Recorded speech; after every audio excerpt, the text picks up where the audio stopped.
سورہ ملک سورت نمبر 67۔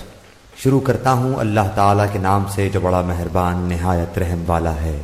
بہت بابرکت ہے وہ اللہ جس کے ہاتھ میں بادشاہی ہے اور جو ہر چیز پر قدرت رکھنے والا ہے، جس نے موت اور حیات کو اس لیے پیدا کیا کہ تمہیں آزمائے کہ تم میں سے اچھے کام کون کرتا ہے، اور وہ غالب اور بخشنے والا ہے، جس نے 7 آسمان اوپر تلے بنائے۔ تو اے دیکھنے والے، اللہ رحمان کی پیدائش میں کوئی بے ضابطگی نہ دیکھے گا۔ دوبارہ نظریں ڈال کر دیکھ لے، کیا کوئی شگاف بھی نظر آ رہا ہے؟ پھر دوہرا کر 2 بار دیکھ لے، تیری نگاہ تیری طرف ذلیل و عاجز ہو کر تھکی ہوئی لوٹ آئے گی۔ بے شک ہم نے آسمان دنیا کو چراغوں ستاروں سے آراستہ کیا اور انہیں شیطانوں کے مارنے کا ذریعہ بنا دیا، اور شیطانوں کے لیے ہم نے دوزخ کا جلانے والا عذاب تیار کر دیا، اور اپنے رب کے ساتھ کفر کرنے والوں کے لیے جہنم کا عذاب ہے، اور وہ کیا ہی بری جگہ ہے۔ جب اس میں یہ ڈالے جائیں گے تو اس کے بڑے زور کی آواز سنیں گے اور وہ جوش مار رہی ہوگی۔ قریب ہے کہ ابھی غصے کے مارے پھٹ جائے۔ جب کبھی اس میں کوئی گروہ ڈالا جائے گا، اس جہنم کے داروغہ سے پوچھیں گے کہ کیا تمہارے پاس ڈرانے والا کوئی نہیں آیا تھا؟ وہ جواب دیں گے کہ بے شک آیا تھا، لیکن ہم نے اسے جھٹلایا، اور ہم نے کہا کہ اللہ تعالیٰ نے کچھ بھی نازل نہیں فرمایا، تم بہت بڑی گمراہی میں ہو۔ اور کہیں گے کہ اگر ہم سنتے ہوتے یا عقل رکھتے ہوتے تو دوزخیوں میں شریک نہ ہوتے۔ بس انہوں نے اپنے جرم کا اقبال کر لیا، اب یہ دوزخی دفع ہوں، دور ہوں۔ بے شک جو لوگ اپنے پروردگار سے غائبانہ طور پر ڈرتے رہتے ہیں، ان کے لیے بخشش ہے اور بڑا ثواب ہے۔ تم اپنی باتوں کو چھپاؤ یا ظاہر کرو، وہ تو سینوں کی پوشیدگیوں کو بھی خوبی سے جانتا ہے۔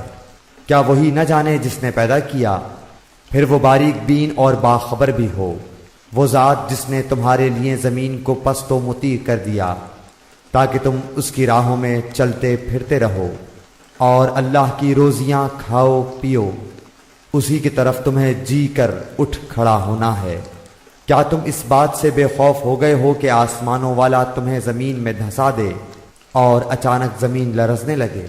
یا کیا تم اس بات سے نہ ڈر ہو گئے ہو کہ آسمانوں والا تم پر پتھر برسا دے؟ پھر تو تمہیں معلوم ہو ہی جائے گا کہ میرا ڈرانا کیسا تھا۔ اور ان سے پہلے لوگوں نے بھی جھٹلایا تھا، تو دیکھو ان پر میرا عذاب کیسا کچھ ہوا۔ کیا یہ اپنے اوپر پر کھولے ہوئے اور کبھی کبھی سمیٹے ہوئے اڑنے والے پرندوں کو نہیں دیکھتے؟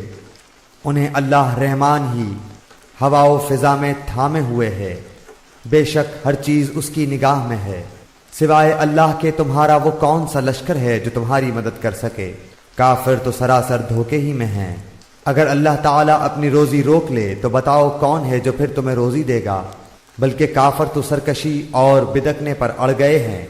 اچھا وہ شخص زیادہ ہدایت دینے والا ہے جو اپنے منہ کے بل اوندھا ہو کر چلے، یا وہ جو سیدھا پیروں کے بل راہ راست پر چلا ہو۔ کہہ دیجئے کہ وہی اللہ ہے جس نے تمہیں پیدا کیا اور تمہارے کان، آنکھیں اور دل بنائے، تم بہت ہی کم شکر گزاری کرتے ہو۔ کہہ دیجئے کہ وہی ہے جس نے تمہیں زمین میں پھیلا دیا اور اس کی طرف تم اکٹھے کیے جاؤ گے۔ کافر پوچھتے ہیں کہ وہ وعدہ کب ظاہر ہوگا؟ اگر تم سچے ہو تو بتاؤ۔ آپ کہہ دیجئے کہ اس کا علم تو اللہ ہی کو ہے، میں تو صرف کھلے طور پر آگاہ کر دینے والا ہوں۔ جب یہ لوگ اس وعدے کو قریب تر پالیں گے، اس وقت ان کافروں کے چہرے بگڑ جائیں گے اور کہہ دیا جائے گا کہ یہی ہے جسے تم نے طلب کیا کرتے تھے۔ آپ کہہ دیجئے، اچھا اگر مجھے اور میرے ساتھیوں کو اللہ تعالی ہلاک کر دے یا ہم پر رحم کرے، بہر صورت یہ تو بتاؤ کہ کافروں کو دردناک عذاب سے کون بچائے گا؟ آپ کہہ دیجئے کہ وہی رحمان ہے، ہم تو اس پر ایمان لا چکے اور اسی پر ہمارا بھروسہ ہے۔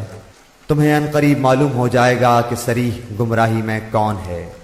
آپ کہہ دیجئے کہ اچھا یہ تو بتاؤ کہ اگر تمہارے پینے کا پانی زمین میں اتر جائے تو کون ہے جو تمہارے لیے نتھرا ہوا پانی لائے؟